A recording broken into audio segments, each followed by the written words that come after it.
Spitting. Okay. We did it. Well, welcome to the second pregame to the... If you're wondering, second, where's the first? Don't worry about it. Yeah. It'll be deleted by the time you probably hear about this. Let's go. Let's do this. Woo!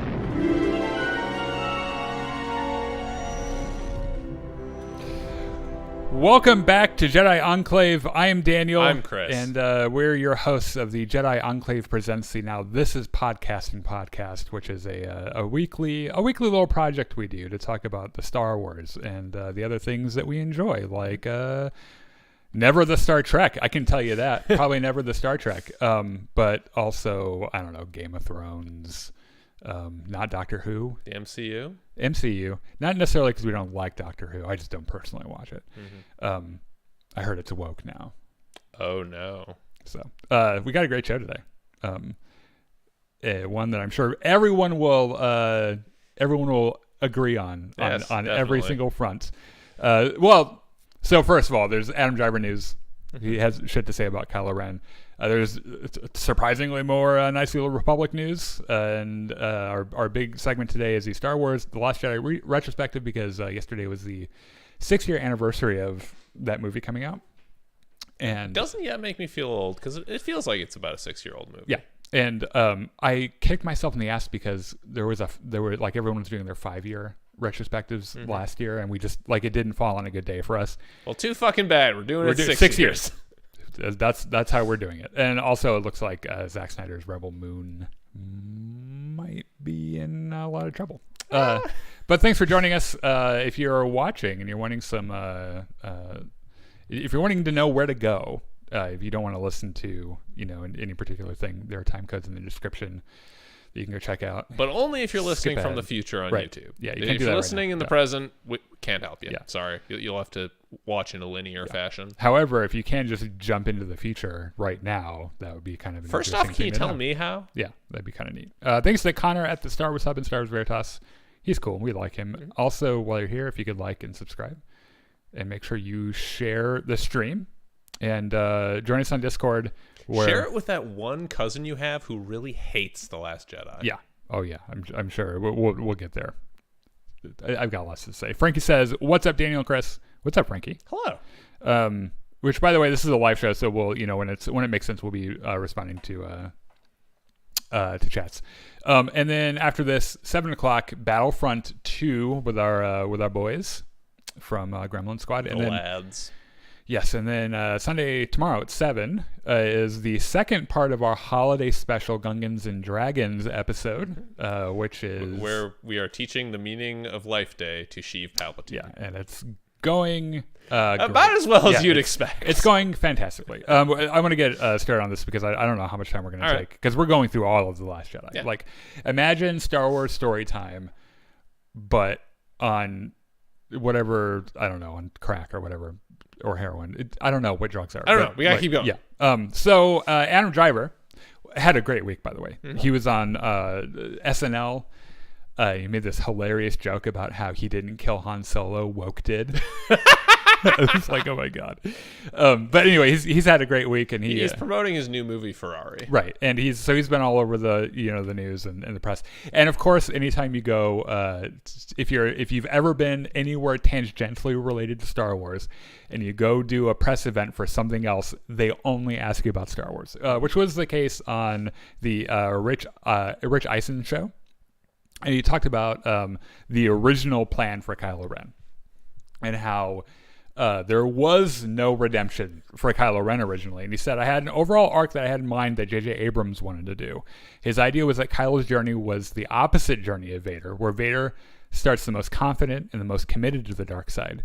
And then by the last movie, he's the most vulnerable and weak. He wanted to start with the opposite.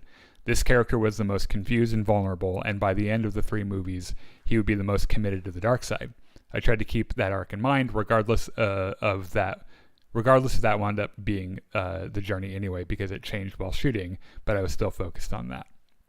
And let me tell you, I would have vastly preferred this in general to what we got. And I was talking to my partner, John, a little bit about this today. Like, what point does a character become irredeemable? And for me, it was when he killed his father, when he killed Han Solo, because it's like I get it. Maybe they shouldn't have redeemed Vader because he did kill a room full of children. I totally get that. Like there can be an argument there that maybe he shouldn't have been redeemed. That's fine. To like I think they should have killed Han Solo. I liked the fact that Kylo was the one that did it. However, he was a beloved character. Everyone loves Han Solo, and you can't redeem the guy that kills Han Solo. He's the guy that killed Han Solo. Yeah. That's what it's going to be. And when we talk about our Last Jedi retrospective, they dial back the parent murder a little bit in the second film, just a wee bit, and it's because Kylo Ren or Ben Solo is a massive mama's boy. Is probably why. But this would have been better. It would have. This is also still more proof that nobody at Disney had any plan for the sequel trilogy. Yeah, they just said, "Hey, J.J. Abrams, make a movie." Yeah. He's like, "Okay, here's some shit I threw against the wall." Right. Yeah. Hope you enjoy it. So yeah, that would have been great. I would have loved it, but alas, we didn't get it. So I'm not going to bitch about it. I've moved on. I'm over it. Just like we're moving on to this next story. What a great fucking transition. Thank you. So a week or two ago, we talked about the Knights of the Old Republic remake and how it's not happening, and then it is happening, and then who the fuck knows? What is it this week? Well, it's confusing because the Disney head of gaming... It isn't not happening? Sean Shoptaw had an interview with Axios where he said, quote, "Not a lot I can say at that point for some hopefully obvious reasons, but KOTOR is obviously an incredibly popular game, one that we are incredibly proud of and think there's still a lot of demand for," unquote. So, like, Disney at least knows there's money to be made here. And knowing Disney, where there's money to be made, they will follow. Oh, they'll be there to suck on the teat of capitalism to get that money. So, I think this is still happening eventually, maybe? But, like, we might have to go through, like, 2 or 3 more studios getting the project. It could be a long time, is all I'm saying. That's one of those things where it seemed like one of those, how can we word this answer so that it doesn't get us in trouble down the line? Yeah. It's like, it's a great game. We're so happy with the fans for their positive response. Right. Yeah. And making this game would be a lot of fun. It would be a dream come true. Yes. Goodbye. I'm going to leave now before you ask me any follow-up questions. Yeah, and they're like, so are you making it or not? Goodbye. Thank you for asking. Goodbye. Oh man, I don't think we're ever gonna see this game. Let's talk about some not Star Wars. Yeah. Also, I forgot. So there was a another Marvel What If Season 2 trailer that I forgot to watch. Okay. Except for a couple of things that I saw like being talked about. So the things that I remember are, first, this is very heavily Christmas themed, which, I mean, the last time we had a Marvel Christmas show was Hawkeye, which kicked ass. Yeah. So I'm okay with that. I remember seeing a sequence of like a Black Panther in the midst of a giant melee battle. So that seems pretty cool. They're doing a Die Hard in one of these, right? I hope so. That sounds awesome. I think one of the, like, it's like someone takes over. What if Tower. John McClane was Iron Man? Well, no, something happens at like Avengers Tower, and they have to do a Die Hard or something, which I think would be hilariously fun. Yeah, that'd be great. But the thing that I saw that everyone's like, oh, that's really neat, is that they do a play on Loki's end of Loki season 2. Oh, okay, cool. And the tree Vijay he makes has Christmas lights on it. Oh, that's great. That's pretty cool. Love it. So yeah, when does that premiere again? December 22nd for 9 straight nights. So I don't think we're gonna have time to do like every single. We might have to do just our favorite bits. That's the night before watching Rebel Moon too. Yeah. Okay. Well, speaking of. Yeah. Okay. So there's not a ton to say about Rebel Moon. It has had its premiere in very select theaters, right? And then it's dropping on streaming on the 21st, I think. It turns out it might have been in very select theaters because the movie might not be that great. the last time yesterday the Rotten Tomato score was 7%. I looked it up right before it's gone up a bit. It is I think 23% among critics, yes, and 72% among audience. Yeah, which is not fantastic. It's pretty abysmal. Yeah. Now, and look, if you're at home saying, because this is what people like to say, is Rebel Moon? Well, not that. It's the thing I hear all the time is like, oh, well, it's the audience score that matters, because first of all, that's the one that's most easily the one that people can mess with. Yeah, and it's the one that shows that Last Jedi is a bad movie. Mm-hmm. To which I answer, oh, really? What's the audience score of the Marvels? It's very high. So fuck off. Like you can't have this cake and then eat this cake too, right? So you fucking pick whichever one you want. Like if it's the audience score that matters or not. I almost always go with the critic score because those guys, they actually know about movies. Yeah, it's the kind of their, it's their thing. Yeah. It's what they do. I will say that the reviews I've seen have been like, obviously it's a majority. Pretty negative. Yeah, pretty negative. The one that I was like, was like something to the effect of, have you ever wondered what would happen if ChatGPT wrote a Star Wars movie? No. And I was like, oh my God. And then there was a post on social media that said,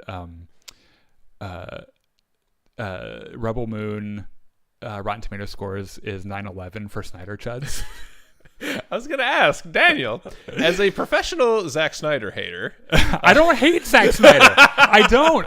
In fact, so Zack Snyder did this movie that I enjoyed. It's like a zombie apocalypse thing. Yeah. It's not great. Mm-hmm. Part of the reason it's not great is because it happened like in the throes of COVID, and they had to digitally take out a character that got canceled and put in Tig Notaro, who they just filmed in front of a green screen and just popped her into every scene.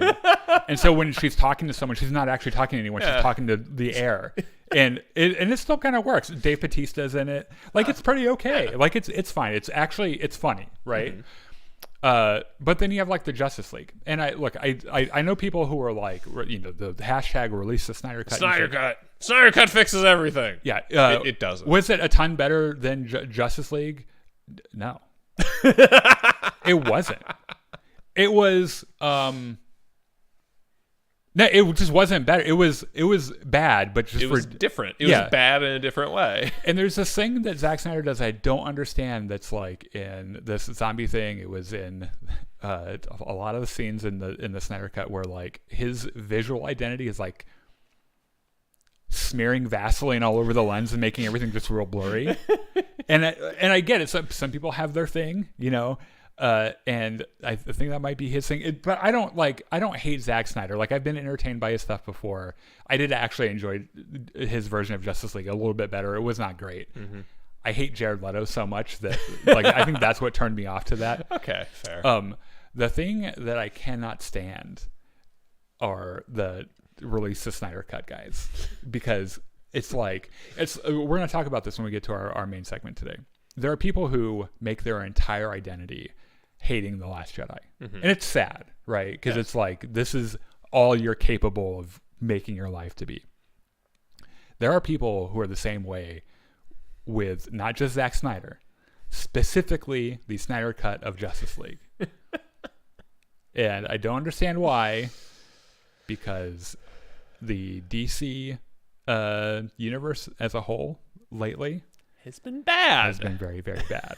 And there's Jesus, not just Zack Snyder. Jesus Christ could have come down from fucking heaven and tried to recut Justice League.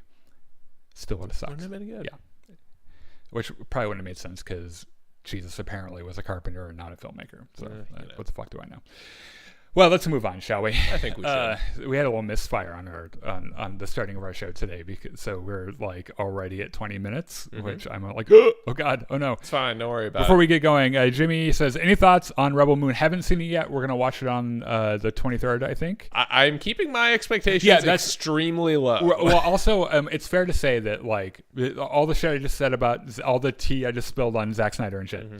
I will give a fair shake to the movie. Like, I'm not going to go into it wanting to hate it. Like, I will give it a fair shake. Like, I'm expecting a mediocre movie, and maybe I'll be pleasantly surprised. Yeah.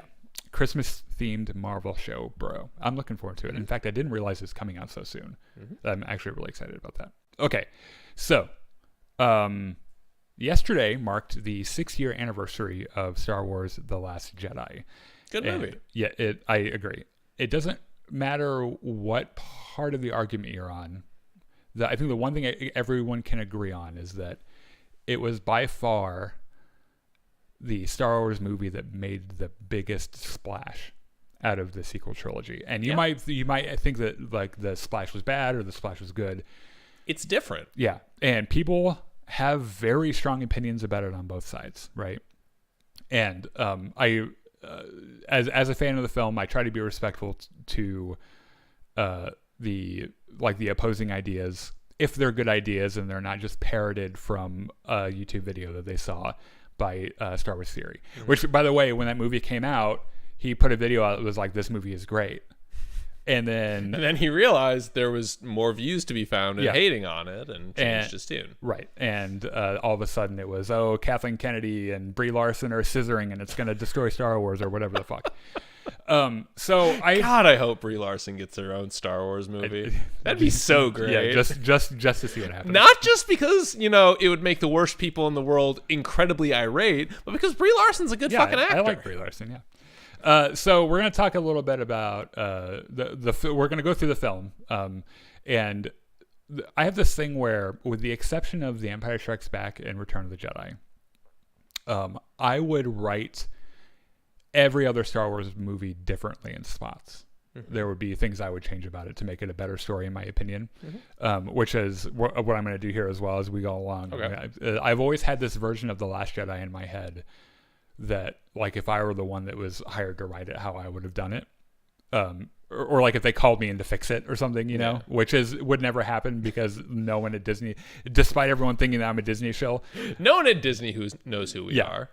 So we're going to do that. We're going to talk about the story, the impact that it had, things we liked about it, things we didn't like about it. Mm-hmm. And while you're here, I know it's a Last Jedi video, and I know that some of you are in the comments right now without even playing the video, just seeing the title of this video. Oh, it's Last Jedi! I gotta tell you that I fucking hate The Last Jedi! Frothing from the mouth and everything. And there's nothing that we're going to say here or by the end of this video that will change their mind. It was like I said earlier, there are people whose entire identity is telling people online about how they don't like The Last Jedi. And I get it. Like, I'm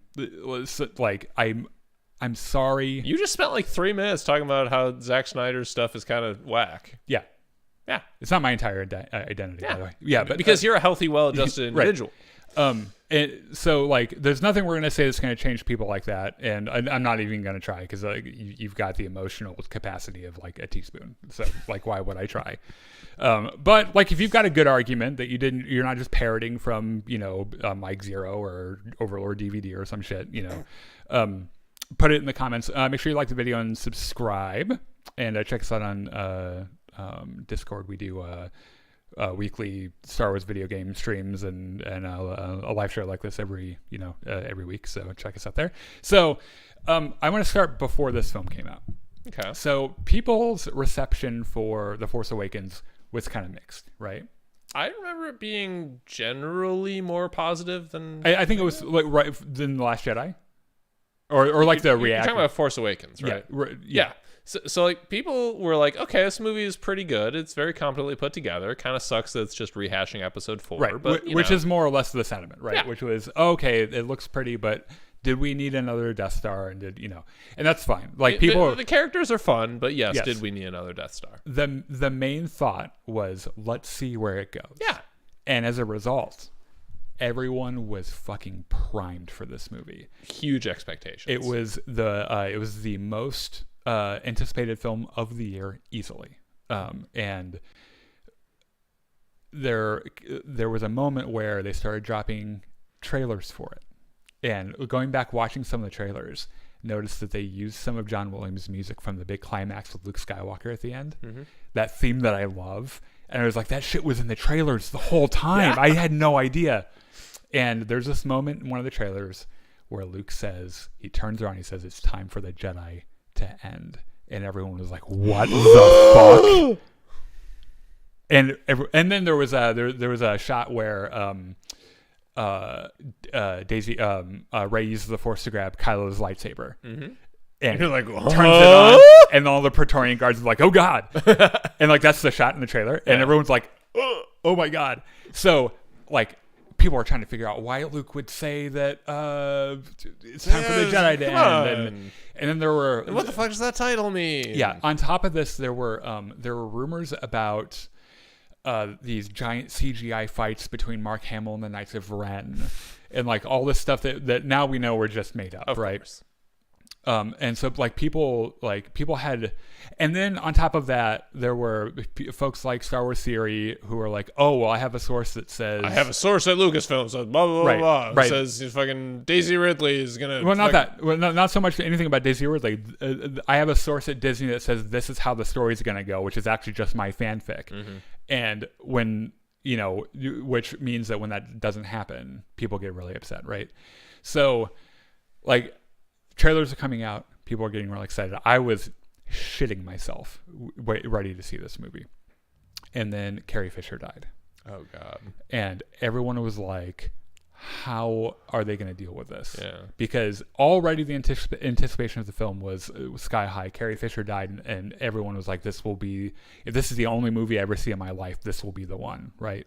And we were all, John and I watched the official Star Wars making of documentary called The Director and the Jedi. And that had a lot of moments, like very touching moments for Carrie Fisher. And I think it kind of tore a hole in everyone's heart because we all wanted to know what's happening with the story and how the principal characters from the original trilogy were going to be used.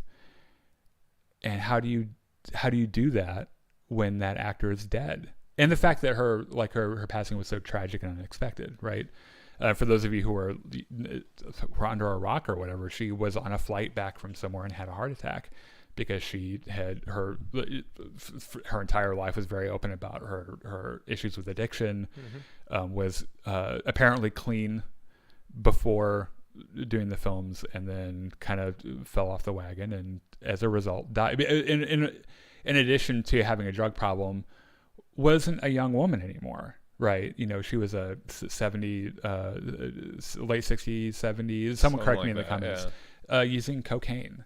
That's hellishly dangerous. I mean, it's so everyone was freaking out about that. So you and I were working for an orchestra then, and we took our entire staff out to see. Staff and some friends out to see Star Wars: The Last Jedi. And I remember seeing that movie, and the film ends, and our friends look at me, waiting to hear what my opinion was. And I remember being like, I don't know. I really don't know. And I got up the next morning and went to go see it again. And then I walked out of there and I was like, okay, because I wasn't on sensory overload. Yeah. So I could focus on it the second time, right? Because shit's blowing up, lights are flashing, there's Luke Skywalker. There's that one fucking scene where there's no sound for 15 seconds. So you're right. So the first time I'm seeing this movie, I'm like, where do I look? Oh God, what's happening? And so the second time I focused on the story, and I was like, okay. And then I went the next day and saw it again. And then after that, I saw it 4 more times. One of them was at the Navy Pier in Chicago in IMAX, which I'm so glad that I did, because let me tell you, any Star Wars movie in IMAX is fucking epic. It's an epic proportion that you do not understand until you see it. And in the middle of all these viewings, started thinking about everything I know about Star Wars, which is a lot. Especially being a fan whose favorite character in all of Star Wars is Luke Skywalker. So in the middle of all this, thinking about that, and then going back and watching the original trilogy and thinking about what it meant to be a Jedi and what George Lucas's original idea of the Force and balance in the Force and the role of the Jedi and what the Jedi were, why they fell from where they fell and everything. And coming to this realization that, oh no, that Luke Skywalker is a real Last Jedi in this movie. He made it, right? He had this idea of what being a Jedi was, and he talks about it in the film. And finally, at the end, he realizes what being a Jedi is. And it's not about how fast you can wave around a lightsaber. It's, can you be a symbol of hope? And can you not, for fuck's sake, kill anyone while you're doing it? right? Because that was Obi-Wan's. Yeah, Anakin. Yeah, that was Ben Kenobi's first lesson to him, pretty much. The first Ben Kenobi was very much a training on the job kind of Jedi, as we found out.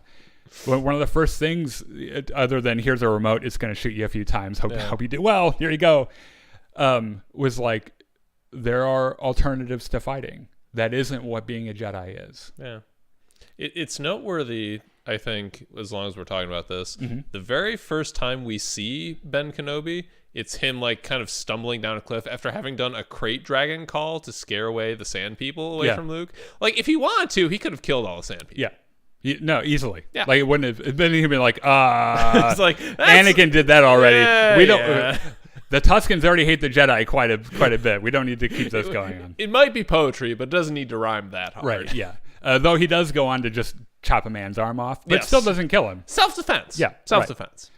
Right. So anyway, let's get back to the Last Jedi. So that's how I came to Inner Peace about the Last Jedi, because to be honest with you, watching my childhood hero die was a huge shock to me, because it was like, he's my favorite character in all of everything. I mean, like, when you come from a shitty family and you have at least one half of your parental apparatus not teaching you good lessons, you kind of latch on to at least hopefully you latch on to a morality that kind of informs how to be a good person. And for me, that was Luke Skywalker. That's how I learned how to, I think, learn to be a good person. And so watching a movie where he dies, I'm like, what the fuck? I don't want that. Like, I don't want that, and I want to see him in the next movie. And also I was primed by the Legends material that I read as a kid, which now when I go back and read them as an adult, knowing how to write, like, these aren't amazing stories. Some of them are just shitty stories, right? Luke Skywalker as a character is all over the place in Legends. And so, like, kind of meditating on all these things, I just came to this spot where I was like, this is perfect. This is like, this makes total sense. And before we get into the story too much, I realized that there are people like, oh, well, Mark Hamill said that he hated this treatment of Luke and blah, blah, blah. And it's like, you always quote the first part of that, never the second part, which is, but Ryan explained it to me. We talked a whole bunch. And even if that wasn't the case, why don't you go dig Alec Guinness up, bring him back to life, and ask him what he thought of Star Wars. He fucking hated it. So don't come at me about what Mark Hamill thought. About Mark Hamill and Luke Skywalker are not the same person, right? It has always amused me that you had to do all this soul searching and repeated viewings to eventually decide what you felt about this movie. And I walked out of it that night saying, that was fucking awesome. Yeah, I know. That's the thing is, it was Luke dying at the end that really was like, I don't know how I feel about that. Like, that shaded the entire experience for me. I think more than anything, what made The Last Jedi so good for me was that it was, like, it's good on its own merits as a movie. It doesn't necessarily need to be within, like, Star Wars. Like, it makes a lot of bold decisions. It has good storytelling. The pacing is maybe a little iffy in places, but, like, which is a common Star Wars problem, by the way. If you're just evaluating it as a movie, it's a really good movie. Yeah. Like, maybe it doesn't hit all the Star Wars notes for a certain segment of the fan base, and that's whatever. You're never going to do that anyway, so it doesn't matter. Yeah. But if you're just approaching it as a movie, it's pretty fucking good. Yeah. And I totally agree. And I think it's just before we get into the story, I think it's rich that everyone coming off of The Force Awakens is like, oh, this is just a rehash of A New Hope. We need something different. We need something new and different. And then you get something new and different. You're like, no, that's too different. Yeah. We need to go back. Yeah. Give me another Death Star, please.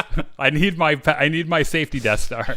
I need somebody to be somebody's father. Yeah, exactly. Or grandfather. Yeah, that works too. So let's get into the story a little bit. I'm going to treat some of this like a Star Wars story time. Okay. I do have the Wikipedia open just for the in plot. case. I'm pretty sure I could probably go line for line from this film and just tell the entire story from memory. But just I want to make sure, because there are important things in each of the acts and in each of the big moments that swing people one way or another. And one of the big things is during this evacuation at the beginning. One of the things I love about this was that all the original trilogy movies and the prequel trilogy movies, all the films are separated by 2 or 3 years. Mm-hmm. Last Jedi takes place minutes, if not hours, or hours, if not minutes, after the attack on Starkiller Base. And the rebels get back home and they're like, we need to leave right now. They know where we are. Yeah. They're coming with all of their ships. Yeah. We need to go. We killed a lot of them, but we did not kill all of them. And they are coming here now. And that's how the movie opens. Yeah. They're trying to evacuate the base and shit. And they show up. The First Order shows up, and they're like, "All right, who the fuck blew up our base?" Poe's like, "Hey guys." Yeah, and this is one of the first big problems that some people had with the film was that they put some pretty wacky humor at the beginning. Yeah, and I always thought it was like the joke about I'm sorry, I can't hear you. You're coming in really fuzzy. Can you repeat? Right, and Hux, your mother's a bitch, or whatever the fuck he says, right? I said that as we're going along, I have a version in my head that I've rewritten and everything. I would have had Poe, and maybe this would have shut some people up. My version of Poe would have flown out there just by himself and been like, I'm here to deliver an unconditional surrender from General Leia Organa. And everyone being like, what? And Hux being like, everyone wait. Hold on a second. Let's talk this through. Well, let's hear this out. And this being like, and then like they're like talking about it and everything, and then like someone's like, are those bombers? And they're like, oh shit, okay. Wait a minute. And then that's how like the fight starts, right? I don't know. I like it as is. Yeah, I do too. I think it's none of the proposed corrections are me saying this is the part that sucks. It's just like in my mind, if I were to go and redo some of the stories, what I would have done. And they set up this thing in the beginning through this battle because you meet Rose's sister. Yep. On the bomber, and she makes a really heroic sacrifice and dies. And one of the big they're like, oh, did you notice that how in Last Jedi that they have bombers that drop bombs that drop in space? And it's like, first of all, don't come at a fucking science nerd pretending like you know anything about science, because let me tell you something as big as that fucking Dreadnought class ship would have its own gravitational pull, and it would absolutely pull things toward it. So fuck off. Number 2, it's Star Wars. Science has never been a strong point. You're talking about space wizards that can make your dick float with their mind, right? Or explosions in space, or the fact that when you shoot lasers, you don't actually see them, or that they can travel faster than light and also like communicate faster than light across interstellar distances and still don't have Wikipedia. Right. Or the internet. Yeah. Yeah. It's right. It's like don't do the science thing. You don't know what the fuck you're talking about. So the big thing coming out of this is that Leia is trying to groom Poe for leadership. Yeah, Leia's telling him, hey, don't press the attack. Poe's like, I'm going to press the attack. Leia's like, you shouldn't press the attack. He's like, I'm going to do it. He's still a fucking moron. And like half his people die. Yeah.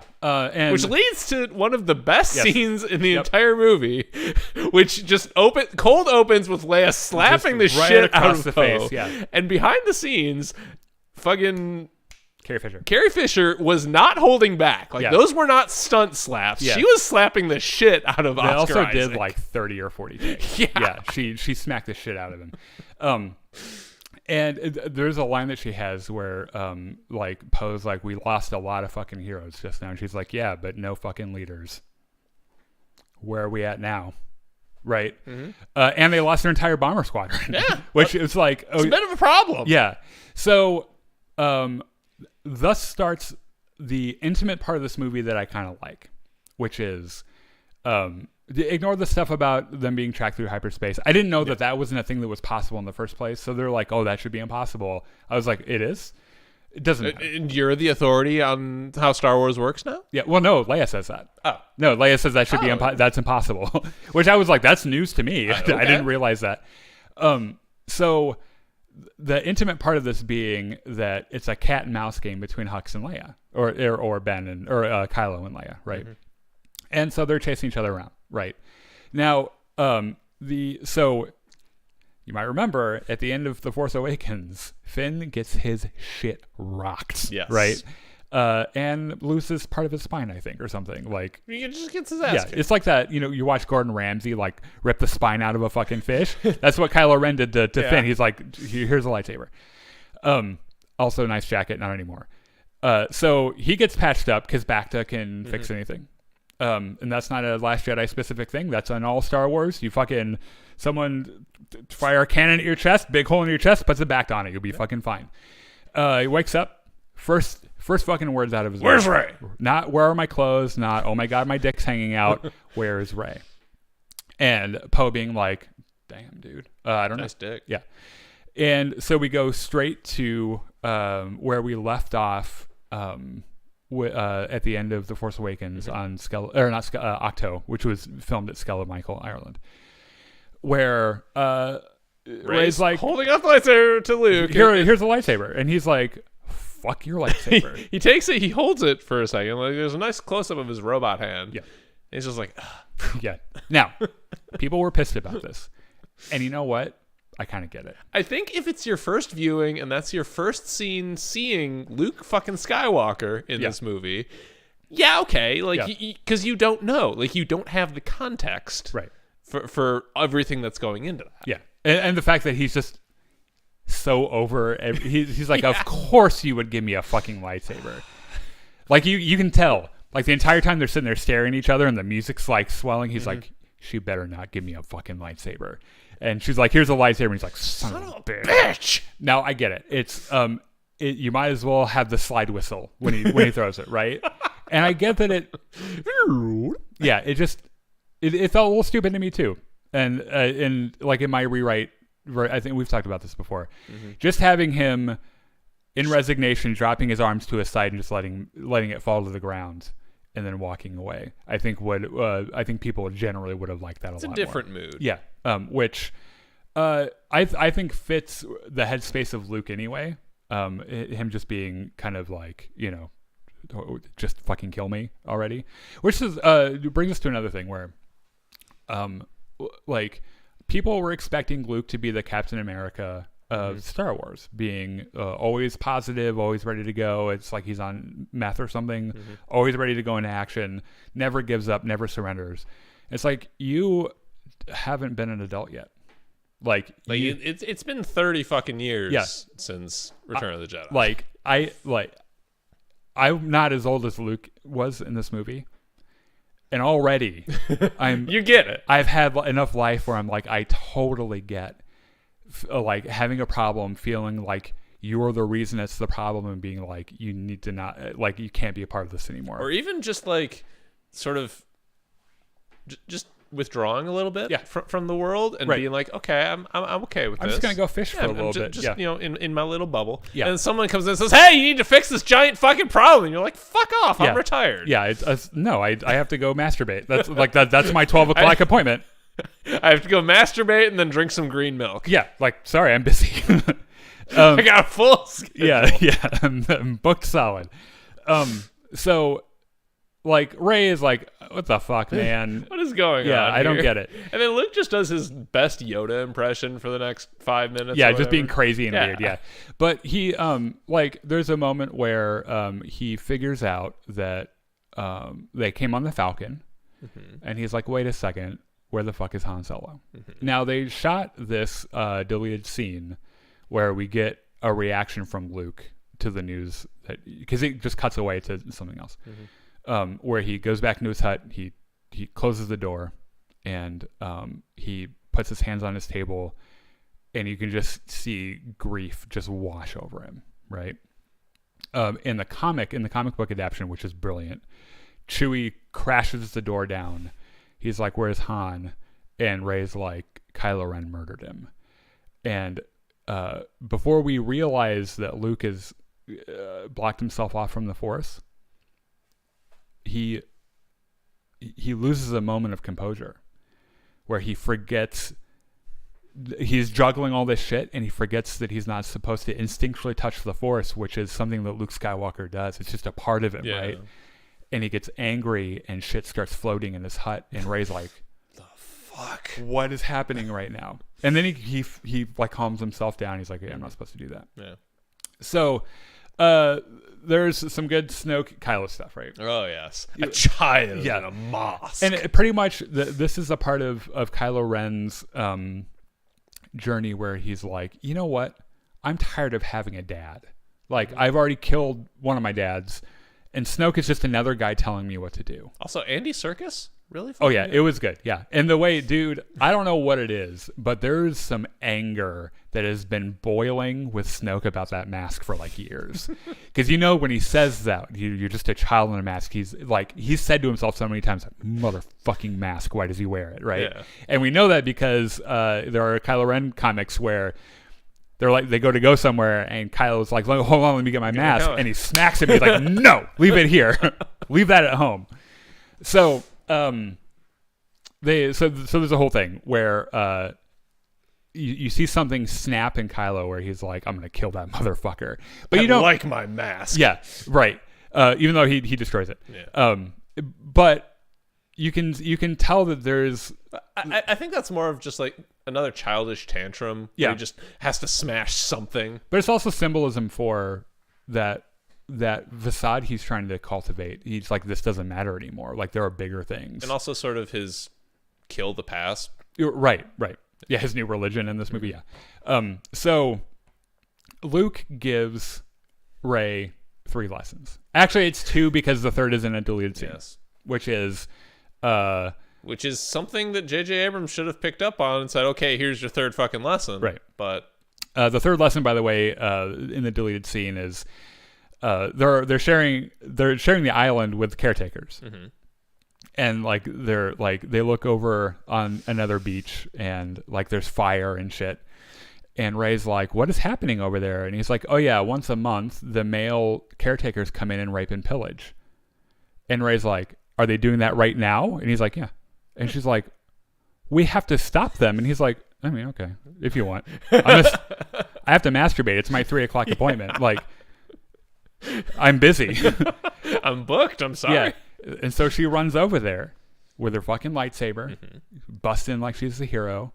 And they're not raping and pillaging. Every like once a month, the males come in from their fishing expedition or whatever, and they have a party. Yeah. Everyone's having a lot of fun.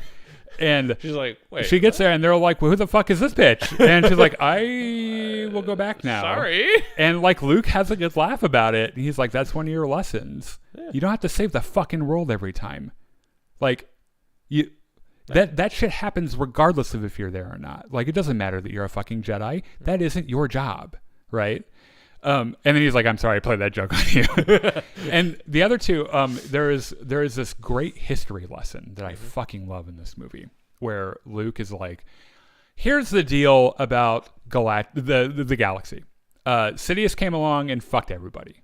And here we are. And you know who let that happen? The Jedi. And here we are. The Jedi ruined everything. And I'm going to be the last Jedi. And when I die, no one will be fucking anything up anymore. And of course, Rey's like, you get that it's more complex than that. And he's like, I don't fucking care. I'm old and bitter. Yeah. And you can tell that he's really upset over his failure. And he's trying to pin it on he's trying to find excuses why he shouldn't be the hero anymore.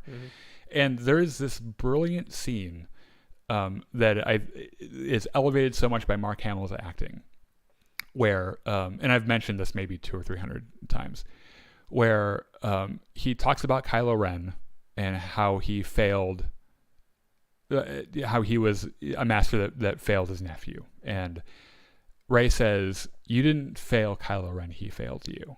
And there's a shot of Luke as she's saying it where he's looking up at her, and you can tell that it's like one of those moments where hearing her say it, like, he almost believes he it. Starts to like he needed to hear someone say it, and he's got this look on his face where it's just like he's almost on the brink of tears because he just hadn't allowed himself to even imagine that was true. And now that someone's saying it, he's like, maybe that is, like, maybe I'm not a totally irredeemable piece of shit here, which by the way is one of the issues with this movie that some people have, which is the conflicting tale of Ben Solo at the Jedi Academy. Because there are two stories. There are three. There's Luke and Ben, and then there's what happens, right? And Luke is like, I walked in to check on him, and he tried to kill me. Ben's version is, I was sleeping, he tried to kill me. The real thing, neither of them are relatable reliable narrators. What happened was, what had happened is, Luke went in there because he had this sense that something terrible was happening already, and because he had his connection with the Force was, no one could understand it. No one could understand what he was seeing. He went in there, and just for a second, he saw what would happen up to this point. He had a premonition, and because this is who Luke has always been, he's always been impulsive. If you don't think so, you haven't seen the original trilogy. So in that one moment of I can fix it all right this now, suffering, takes out his lightsaber, and then realizes that's your fucking nephew, you pleb. And he decides not to do it. But Ben wakes up and is like, holy fuck, you're gonna kill me. Right. And probably jumped the gun. Yeah. Right? Because he wasn't swinging. He just standing there like, oh, hold on a second. Yeah. And he's like, no, we're done. Bitch. Yeah, I needed an excuse. Here it is. Because he was already well on his way. Snoke had been whispering in his ear for years. The way I would have written this conflict, I would have had Snoke be someone everyone knew before we see what's happening in the story, and have him have the seduction of Ben be a little bit more out in plain sight, where people weren't realizing what was happening, and having Snoke tell him, I had a premonition. Your uncle's going to try to kill you. In your sleep. You're going to wake up. You're going to look over your shoulder, and he's going to be standing there with a lightsaber, and he's going to kill you. And what you do with that information is up to you. It's like, nah, it's fine. Yeah. Old Uncle Luke would never do that. Oh my God, he's trying to kill me! Right. And having that be the thing. Yeah. And then the other lesson, Luke, of course, on the rock with the thing. Which is you feel the Force? No, it's me with a fucking stick, you idiot. Which was great. A great moment. Yeah. This idea that you have access to this amazing power. It does not belong to you, and it doesn't belong to the Jedi. And it's a thing that he learns in his travels right after the Return of the Jedi.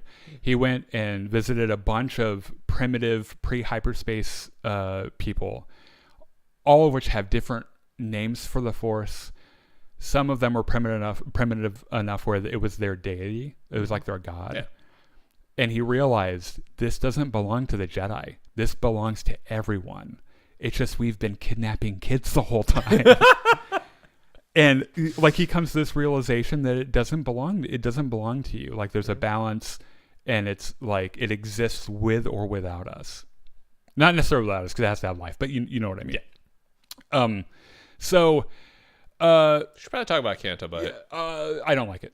Yeah. And I get what Rian Johnson's going for here. Like he's trying to make this grand statement about like who does war benefit, why does war happen, like what did the upper strata of society do to keep the lower classes from subservient and all that. Right. Like a different movie that would have been really interesting things to explore.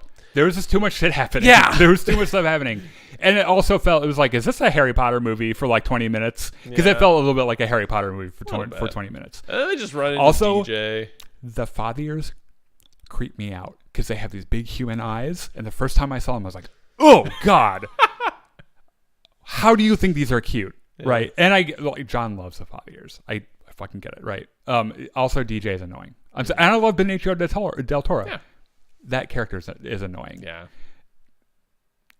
He has his funny moments, and I get that they're like, we have to do Han Solo, but we have to make people think that he has a heart of gold, but he's actually just an asshole. Yeah, he's just an asshole, right? Mm-hmm. So that whole thing happens. How would I have written the Finn Rose thing? I don't even know, because I don't know. There's this other thing too, where and this is another thing. Actually, before you go too far, We have in the past pondered the possibility of a Rey, Finn, Poe throuple. Like sexually? Yeah. Okay. We've talked about it. Well, I wanted Poe and Finn to happen. Well, sure, yeah. Maybe Rey will just watch. I don't know. What was the addition of Rose add to that dynamic, you think? I don't know. Depends on how many sex slings are available, I suppose. Yeah, okay. I don't know. I like Rose as a character, by the way. Mm-hmm. Her kiss with Finn at the end was weird and contrived. Weird, I would have taken that out entirely. There needed to be no romantic connection there. Yeah. There's this thing that annoys people that I think could have been fixed with one line of dialogue, which was for Poe. Oh, so first, oh God, I have to get through this in a few minutes. Leia gets shot into the void of space and survives. And like Force swims her way back. First of all, I think that Leia should have died in this film. And I maybe would have had her die here if I were rewriting it, or I've changed the order of events where Leia was the one that shot the ship through Snoke's ship. Okay. Her and 3PO on the fucking bridge, right? She's got that moment where Poe realizes at the last minute what she's doing, and she pushes him in, fucking presses the button, it launches the ships. They go up there. 3PO would never leave Leia, right? She sits in the chair, turns around, they're flipping switches. Fucking 3PO's over, whatever the fuck's over here is a thing, and they're like 3PO knows what's about to happen too, and he's like, oh shit, oh God. He's like, wait, yeah, I just ran the calculations. Oh dear. I'm here for it. Let's fucking do it. Fuck the Empire, right? Yeah. And having that be Carrie Fisher's send off. Just fucking hit the button, done. Zoom. Done. Just fucking tears a hole through the ship, everything, right? And then have Vice Admiral Holdo be a character that returns in the next film. Because Laura Dern is amazing. She's an amazing actress, and I wish that we had more of her. Now, the thing that people were kind of annoyed by was Poe and Holdo don't get along very well. No. And Holdo's like, I don't need to explain myself to you. I'm an admiral. You got our entire bomber squadron killed. You just got demoted, jackass. So get the fuck out of my... I don't need to explain anything to you. I don't explain anything to her, and I'm fucking her. Like, there could have been one thing. Leia said something about a spy. I don't know who to trust. Get the fuck out of my face. Okay. And then everything else could have happened even, where he's like, well, maybe she's the spy, right? Yeah. And having that happen. A couple of things I want to hit before we're done.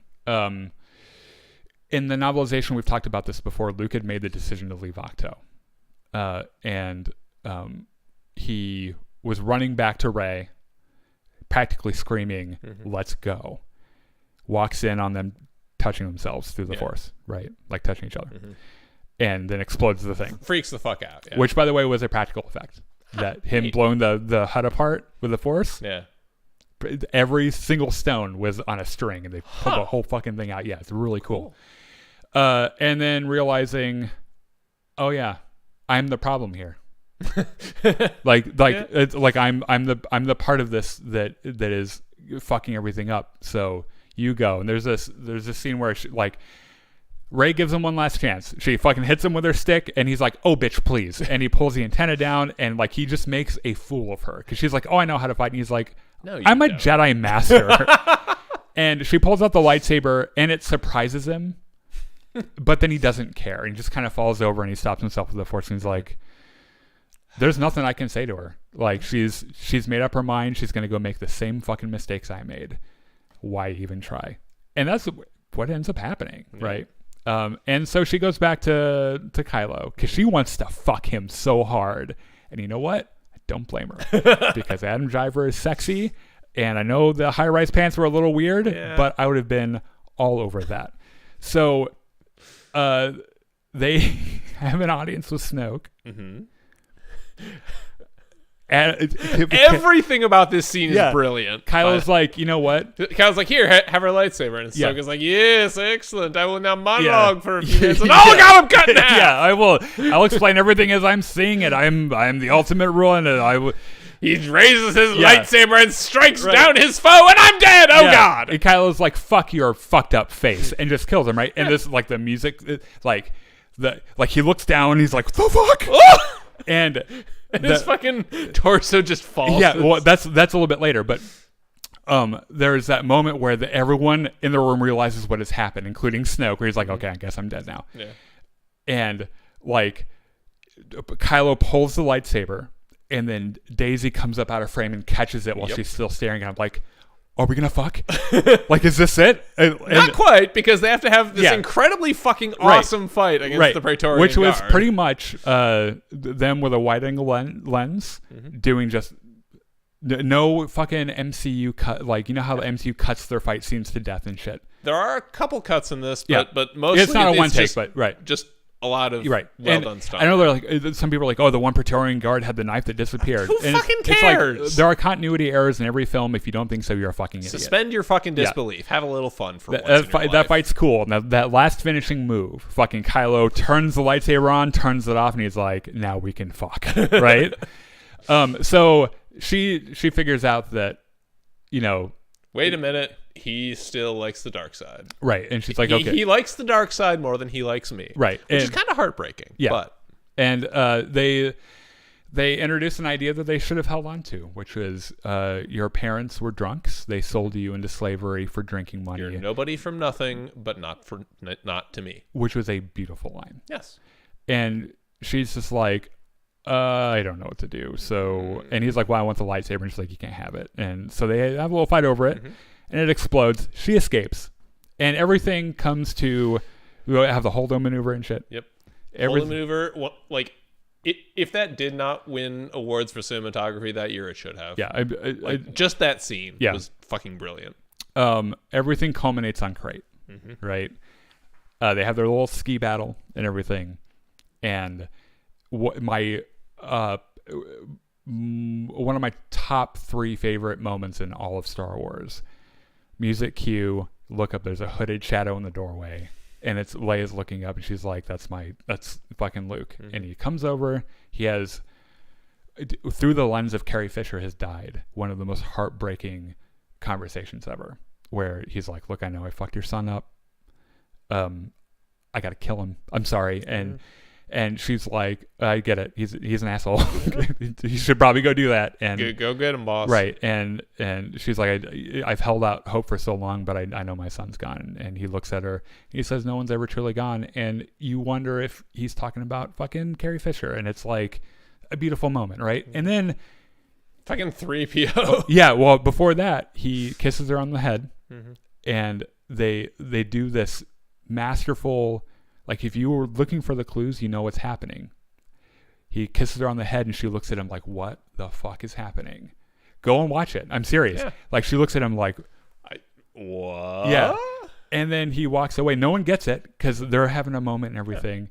Yeah. The wink to 3PO is perfect. The cinematography here, there's a big gaping hole in the door and shit. Everything's on fire.